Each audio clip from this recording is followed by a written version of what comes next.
શહેરીજનોમાં રોષ બાદ હવે આખરે ફૂડ વિભાગ જાગ્યું છે અને એસએસજી હોસ્પિટલની કેન્ટીનમાં ફૂડ વિભાગનું તપાસ કરવામાં આવી રહી છે। તો સ્થાનિક કોર્પોરેટરની રજૂઆત બાદ તપાસ કરવામાં આવી રહી છે। તો કેપ અને ગ્લોવ્સ વગર વેટર્સ પીરસી રહ્યા હતા જમવાનું। તો ખાંડ સહિત શાકભાજીમાં જીવાતો ફરતી નજરે પડી હતી। લોકોના સ્વાસ્થ્ય સાથે ચેડા થતા હોવાનો કોર્પોરેટરનો આક્ષેપ કરવામાં આવી રહ્યો છે।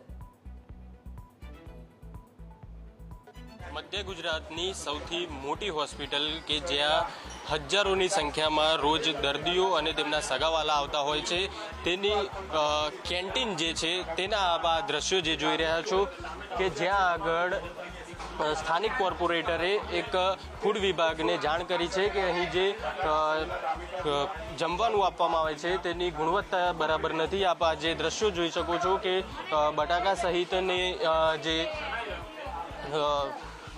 શાકભાજી છે તે ખુલ્લામાં પડી છે। અહીં જે ડુંગળી છે તે ક્યાંક બગડેલી જોવા મળી રહી છે। સાહેબ આનો ઉપયોગ આવે તો ખુલ્લું જ રાખવું પડે ને, હવે એનો ઉપયોગ તો કરવો જ પડશે ને। હવે એને ઉપરથી લેવાનું ડાકેલું થોડું રહે છે।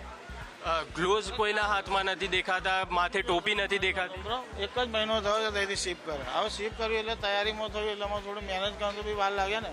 પરંતુ જો કોઈના ખોરાકની અંદર કઈ માથાનો વાળ પડી જાય કે જેને ગ્લોવ્સ ના પહેરેલા હોય, હાથ ચોખ્ખા ના હોય, તો પછી એ આરોગ્ય સાથે ચેડા કહી શકાય કે ના કહી શકાય? સાહેબ કરીશું એનું, હવે અમે કરાવી દઈશું એમને ગ્લોવ્સ બધું। ખાંડની અંદર પણ જીવડા પડેલા જોવા મળ્યા છે, કરીને જ વાપરે છે બધું। હાલ આપ બતાવું આપને દ્રશ્યો, ખાંડની અંદર પણ જીવડા પડેલા છે। તો શું લોકોના આરોગ્ય સાથે ચેડા કહી શકાય કે ના કહી શકાય? સાફ કરીને જ વાપરે છે।